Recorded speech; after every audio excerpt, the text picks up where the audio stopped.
말씀입니다. 한 절씩 교도하여 읽도록 하겠습니다. 선지자들 곧 선지자 학개와 이도의 손자 스가랴가 이스라엘의 하나님의 이름으로 유다와 예루살렘에 거주하는 유다 사람들에게 예언하였더니, 이에 스알디엘의 아들 수르바벨과 요사닥의 아들 예수야 일어나 이스라엘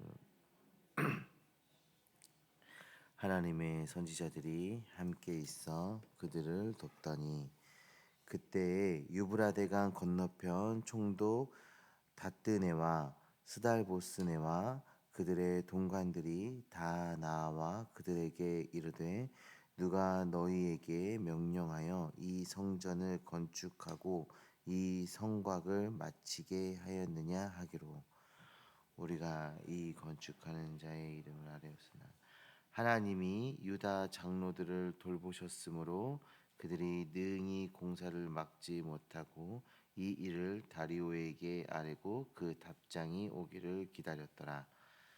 유브라데강 건너편 총독 다뜨네와 스달보스네와 그들의 동관이 다리오 왕에게 올린 글의 초본은 이러하니라. 그 글에 일렀으되, 다리오 왕은 평안하옵소서.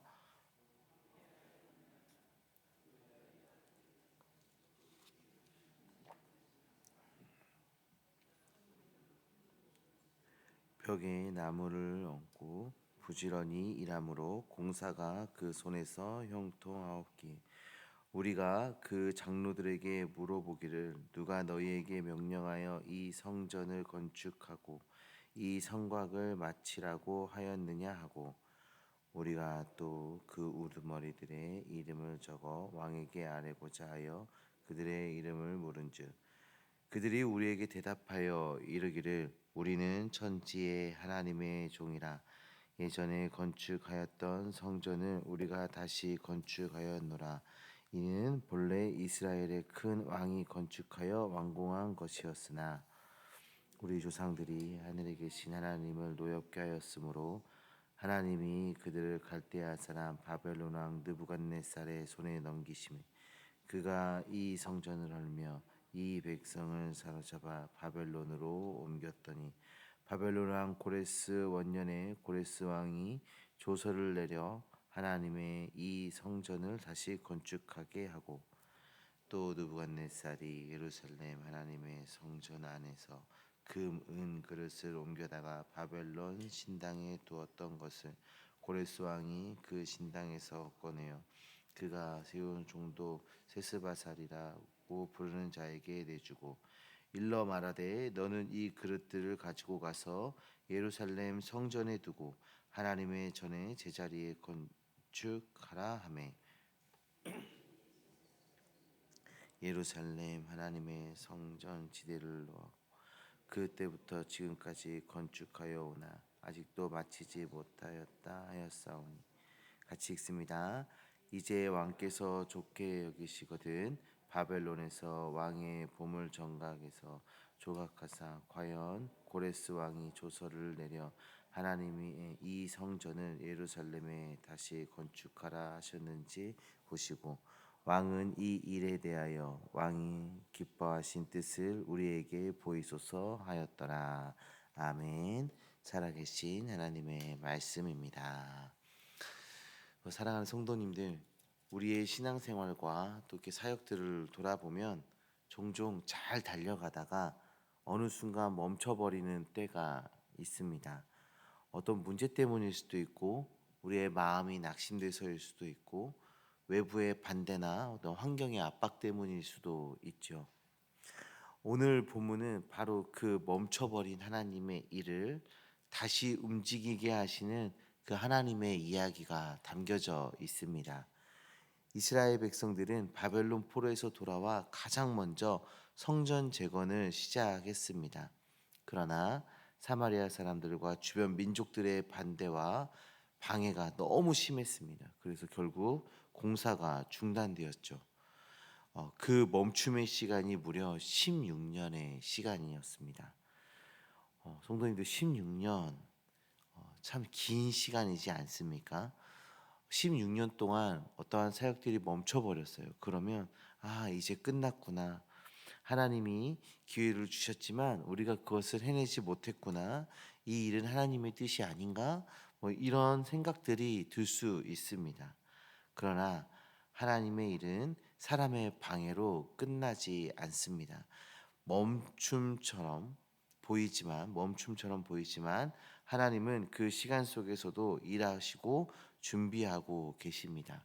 오늘 본문은 그 멈춰 있던 일이 어떻게 다시 움직이기 시작하는지를 잘 보여주고 있는데 1절의 말씀을 보시면 선지자 학개와 스가랴가 이스라엘 하나님의 이름으로 유다와 예루살렘에 거주하는 유다 사람들에게 예언을 하고 있는 것을 볼 수가 있습니다.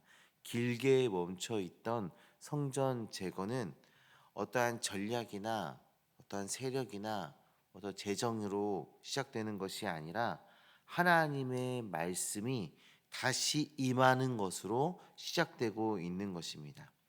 학개 선지자는 현실을 직시하게 하는 선지자예요. 그래서 너희는 패널로 된 집에서 살고 있는 동안에 하나님의 집은 이렇게 황폐해졌다라고 말했던 사람이에요. 그래서 그들의 그 성도들의 잠자는 마음을 깨우게 했던 선지자가 바로 이 학개였죠. 스가랴는 소망을 불어넣는 선지자였습니다. 힘으로도 능으로도 아니고 오직 여호와의 영으로 되는 것이다라고 말하면서 낙심한 심령을 일으키는 깨워주는 그런 말씀들을 했던 선지자가 바로 스가랴였죠. 하나님의 일은 이 말씀으로 시작되고 있습니다. 낙심한 영혼들은 말씀으로 다시 일어나고 멈춰 있는 사명은 말씀으로 다시 움직이게 되는 거죠. 2절 말씀에도 보시면 말씀이 임하자 즉시 순종하여 성전 건축을 시작하는 것을 볼 수 있습니다. 머뭇거리거나 따지거나 주변의 눈치를 보거나 그러지 않습니다. 그들은 하나님의 말씀이 들려지자 즉시 성전 재건의 공사를 재개했습니다. 여기서 중요한 말씀이 있는데 선지자들이 그들과 함께 있었더라입니다. 하나님은 순종하는 자들을 홀로 내버려 두지 않으십니다. 말씀의 사람들, 그 사람들을 함께 붙여 주셔서 사람들을 함께 말씀의 사람들을 붙여 주셔서 그들을 붙들어 주도록 하셨습니다. 하나님의 백성들을 지지하고 돕도록 하나님께서 역사하신 것이죠. 오늘 우리 교회의 사역도 마찬가지예요. 우리가 하나님의 말씀에 순종하면 반드시 하나님께서는 돕는 자들을 옆에 붙이시고 함께 일하게 하시고 함께 그 뜻을 세워가도록 하나님께서 도와주십니다. 자, 그런데 공사가 그렇게 시작되자마자 어려움이 다가왔습니다. 그 공사를 반대하는 자들이 나타난 것이죠. 그래서 그들이 누가 너희에게 명령하여 이 성전을 건축하고 이 성곽을 바치게 하였느냐라고 말하고 있습니다. 사람은 자신의 상처나 불안함을 이유로 멈추기도 하지만 사단은 절대 거기서 끝내지 않습니다. 하나님의 일을 시작하면 방해하는 사람들을 보내서 그 일을 방해하기 시작하죠. 그러나 이번에는 달랐습니다. 5절에 말씀을 보시면 하나님의 눈이 유다 장로들을 살폈으므로 저희가 능히 공사를 막지 못하고 방해하는 자들이 다가왔지만 막지 못했습니다. 사람들이 막고 싶었지만 하나님이 막지 못하게 하셨습니다. 예전에는 그 방해로 인해서 공사가 멈추게 했지만 이번에는 하나님이 그 방해를 막으신 것입니다. 멈춤의 시기 동안 하나님은 백성들을 연단하셨고 백성들은 말씀으로 마음이 새로워졌고 이제는 흔들리지 않는 믿음으로 서게 된 것입니다. 방해자들은 단순한 질문을 넘어서 공식적인 고발 편지를 다리오 왕에게 올립니다. 그들은 유다 백성이 반역을 꾀한다, 왕의 허락 없이 성전을 짓는다, 조상 때에도 문제를 일으켰던 민족이다라고 고발을 하죠. 하지만 유다 장로들은 흔들리지 않고 사실을 이야기합니다.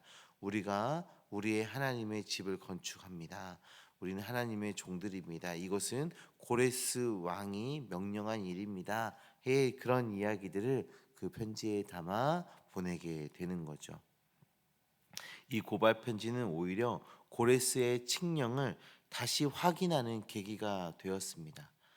다리오 왕은 결국 성전 재건을 지원하게 됩니다.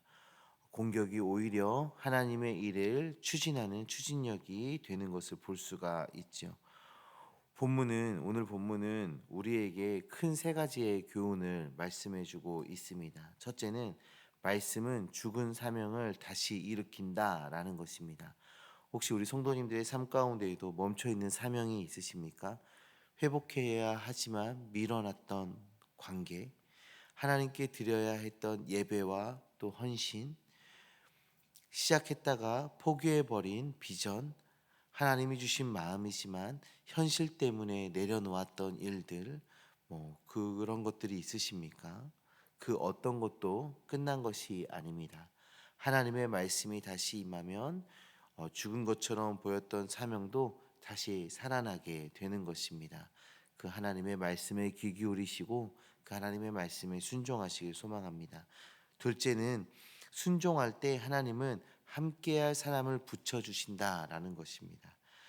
수르바벨과 예수야는 지도자였지만 그들도 연약한 사람이었습니다. 그러나 하나님은 선지자들을 그의 곁에 두어 그들을 지키고 돕도록 하셨습니다. 오늘 우리 교회 안에서도 말씀으로 함께 세워져가는 공동체가 얼마나 중요한지 모릅니다. 우리가 서로 지지하고 격려하고 붙들어주는 이유가 여기에 있는 것입니다. 하나님의 은혜로 붙여주신 그 동역자와 함께 힘내서 하나님의 그 뜻을 이루어가는 우리 모두가 되길 소망합니다. 세 번째는 하나님의 눈이 우리를 살피시면 아무도 막지 못한다라는 것입니다. 하나님의 눈이 우리를 살피셨다. 얼마나 큰 위로인지 모릅니다. 시련은 찾아오지만 하나님이 함께 하시면 그 시련은 장애물이 아니라 오히려 하나님의 역사를 이루는 통로가 되어지는 것입니다. 성도님들, 지금 우리의 삶에 방해가 있습니까? 기도의 방해, 가정의 어려움, 몸의 연약함, 사람들의 반대가 있습니까? 하나님의 눈이 여러분들을 살피고 계십니다. 낙심하지 마십시오. 하나님이 일하시면 막혀 있어 보이는 것도 길이 되는 것입니다. 사랑하는 성도님들, 에스라 5장은 단순히 성전 재건의 이야기가 아니라 우리의 삶을 재건하는 이야기입니다. 하나님은 멈춰 있는 우리의 마음을 다시 일으키시고 멈춰 있는 사명을 다시 움직이게 하시며 막혀 있는 길을 열어 주시는 분이십니다. 오늘 이 말씀 앞에 다시 한번 마음을 들이시기 바랍니다. 하나님, 제 삶의 멈춘 부분을 다시 일으켜 주시옵소서. 말씀으로 다시 시작하게 하여 주시옵소서. 기도하는 시간 갖도록 하겠습니다. 그 기도 속에서 우리 성도님들의 가정과 또 우리 교회와 또 이 사역과 또 신앙이 다시 움직이기 시작할 줄 믿습니다. 우리 이 시간 말씀 기억하면서 함께 기도하는 시간 갖도록 하겠습니다. 하나님, 우리의 삶에 멈춰져 있는 부분을 다시 일으켜 주시옵소서. 말씀으로 다시 시작되게 하여 주시옵소서. 하나님께서 우리를 도와주심을 의지하여 담대히 나아가는 우리 되게 하여 주시옵소서. 우리 함께 기도하며 나아가겠습니다. 그리고 각자의 기도 제목 가지고 간절히 기도하며 나아가겠습니다.